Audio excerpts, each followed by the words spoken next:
It is a great time to be a fan of Souls-likes. Between the fantastic The First Berserker Kazan earlier in the year, the excellent Lies of P Overture DLC last month, and the multiplayer co-op focused Elden Ring Night Rain, we have been eating well in 2025. And you can add Wuchang Fallen Feathers as yet another course in that meal. This debut game from developer Leanz Games impressed me from the start with its exciting, fast-paced, and dynamic combat. It also has one of the best skill trees in the genre, along with intricate and interconnected level design that guides us through gorgeous vistas and grotesque sights in equal measure. That said, its difficulty is all over the place, with truly wild dips and spikes that go from a relative walk in the park to, oh my god, when is it my turn to attack levels of aggression in some of its later bosses. So while I'm left with a little bit of whiplash after beating it, it's still an easy and strong recommendation for anyone who's hungry for more.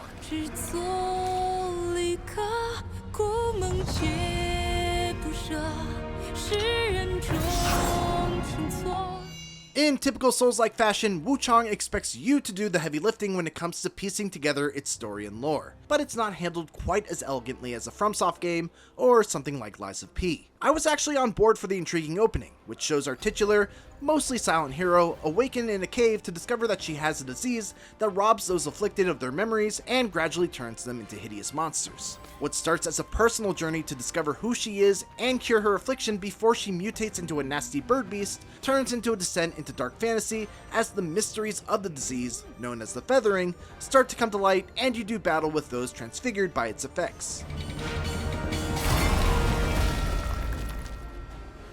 That was a good start, but by the end of its 45-hour campaign, I'd lost track of the many characters that pop up, say a few lines of dialogue, and then disappear for 10 or so hours until they pop up again in a completely new location. People kept on referencing names that I'd never heard of before, making it really hard for me to follow the conversation. Lore fiends who enjoy digging into weapon and item descriptions for clues might get more out of the story than I did, but playing through it the same way I have many other games meant its big revelations largely fell flat. Keep in mind that I shall hound you to the very gates of hell if you disrupt my plans.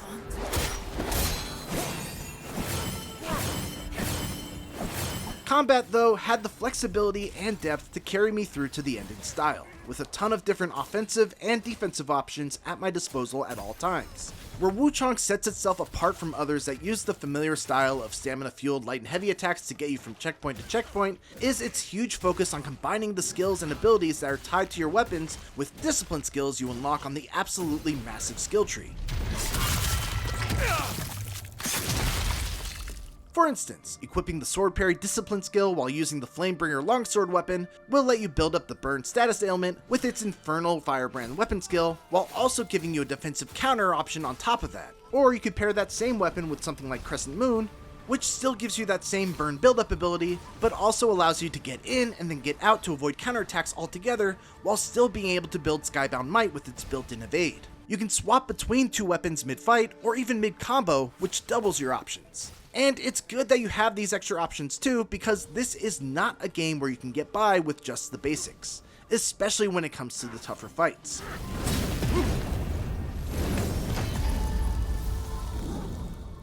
Powering your skills and spells hinges on generating a resource known as Skyborn Might, which is gained mostly by perfectly dodging enemy attacks at the last instant, but can also be gained in certain weapon-specific ways, such as landing the 4th hit of a light combo string with the axe, the 2nd hit of a light combo string with the longsword, clashing weapons with the dual blades, or automatically over time simply by having the one-handed sword equipped. I had a blast discovering ways to incorporate both weapon and discipline skills into combat to get around limitations like stamina, since using a Skyborn Might charge often gives you a powerful attack that doesn't deplete your meter, or lets you blow through an enemy's strong defense with a poise break inflicting mist and take huge chunks out of their health in seconds. I felt like I usually had more interesting decisions to make with each level up than I do in most Souls-likes when it came to defining my build. A big part of that is how instead of boosting your preferred stat and making numbers go up each time you get enough currency to level, Wuchang uses a progression system that resembles the sphere grid from Final Fantasy X and Salt and Sanctuary. It has 6 paths to go down and unlock progressively more powerful skills, with 5 of them being devoted to stat and weapon upgrades enhancing each of the different types of armaments, and the last one focusing more on universal boons, like extra healing charges, general buffs for executing certain techniques, etc. The grid is absolutely gigantic, and even 10 to 30 hours into the campaign, I was still unlocking brand new branches with new discipline skills and tons more upgrades to choose from. That's a lot, but thankfully, respecs are free, allowing you the freedom to change up your entire build with zero cost or penalty, whether to simply try out a new weapon or alter your game plan against a challenging boss. It's an excellent system that encourages experimentation while also rewarding you for having a clear idea of what kind of build you want to make. There's a fairly impressive amount of different types of enemies as well, with each area you visit packing plenty of new twisted creatures with brand new sets of attacks and skills that you'll need to learn how to adjust your build and your tactics to deal with. Everything in this game can be threatening, from the small hunchback dudes that go down in just 1 or 2 hits, but can sneak up on you with a hugely damaging grab, to the towering fiends that are almost like mini-bosses into themselves. This variety kept the action fresh throughout the whole adventure and kept me tense whenever I would venture into a new area, since I never knew what to expect around the corner.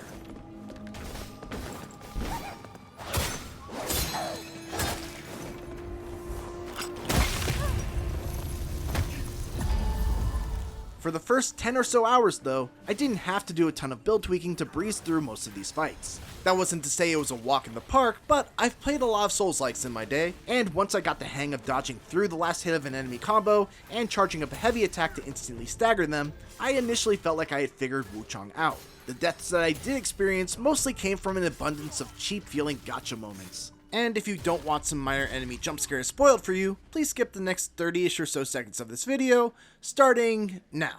Like pots that aren't really pots.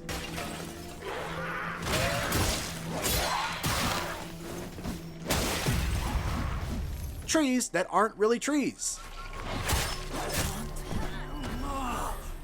And shrines that aren't really shrines. To be fair, lots of Souls-likes have moments like these, but in Wuchang, it happens with such frequency that it felt like I was constantly getting pranked by the developers, and at a certain point that joke gets old. Other than that, it was mostly smooth sailing until I came across a boss called Commander Honglan. She wasn't so much of a difficulty spike because that implies some degree of an incline or ramp up, as she was like running into a brick wall. She took me about 2 hours to beat, and while I still came out on the other side of that fight having mostly enjoyed the intensity of it, Honglan serves as a non-spoilery encapsulation of what I don't like about several of Wuchang's later boss fights. The biggest issue is that the punishment window for correctly and precisely dodging most of their attacks is super tight, which takes away from the satisfaction of actually being able to dodge a huge sequence of swings. Like, if you watch this clip, I am on defense for a full 30 seconds before I'm able to punish this boss. Granted, I missed one opportunity, but it just goes to show how fleeting these opportunities can be. Compare that to games like Sekiro or Kazan, where you're damaging the boss's posture bar every time you precisely block an attack, getting closer to being able to do a damaging critical hit once you completely drain it. There's no such satisfying mid-fight progress here, because perfect dodges just give you Skyborn Might charges, which you still need to find an opening to be able to use. Wuchang does have a posture meter on enemies, but it only increases when you land hits and decreases after a time if you don't, which makes it extremely difficult to get that reward for nuanced aggression when your opportunities to deal damage are so minimal. Not every boss fight after Honglan is like this, but the ones that are feel very drawn out to a degree that diminishes their fun.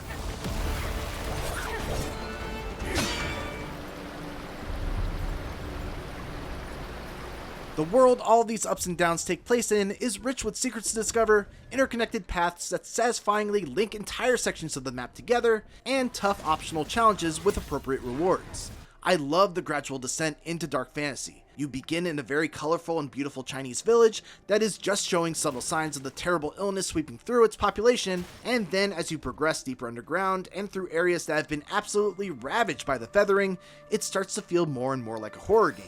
There are also some cleverly put together sequences that create tension and chaos even without combat being involved. One example is this section where you start on a straightaway with an enemy at the end who builds up an instant killing status affliction called Despair just by looking at you. To evade his gaze and get through, I had to make a mad dash past a bunch of enemies, climb up a ramp while avoiding poisonous drops from the ceiling, and navigate around constantly spawning tough monsters that were created by another out-of-reach foe. It's a great example of strong enemy design meshing with clever level design to create an absolutely intense sprint through a dangerous environment.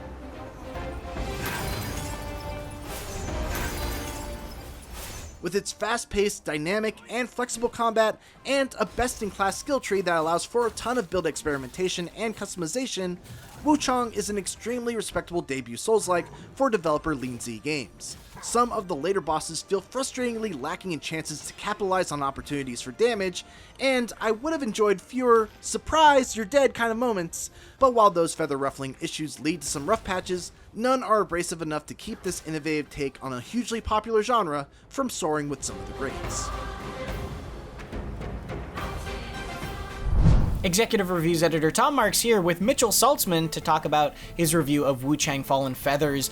Mitchell has done tons of Souls-likes for us, reviewed Elden Ring Night Rain, also games like Black Myth Wukong, Stellar Blade, all over the action space. So let's talk about, we had you on to talk about Night Rain, but we were talking more about the multiplayer side of things when we did that conversation. So let's talk about your favorite Souls-likes. Let's talk about what you look for in the genre. What do you like about it? What are some of your favorites? What do you prioritize in that space in terms of what you enjoy? Sure. I mean, this is a genre that I love just completely. Like, my favorite one, I would probably have to go back to Dark Souls 1 just because it has a special connection to my life. That was when I first started, getting into the industry. I worked for a YouTube channel called Gamefront. We did Let's Plays, walkthroughs of Dark Souls, and it was just one of the experiences of my life that I hold dearest to my heart. Beyond that, I love pretty much all the FromSoft Souls-likes, or Souls games rather. Outside the FromSoft sphere, I like Neo, the recently released this year actually, Kazan, which I touch upon in the review also.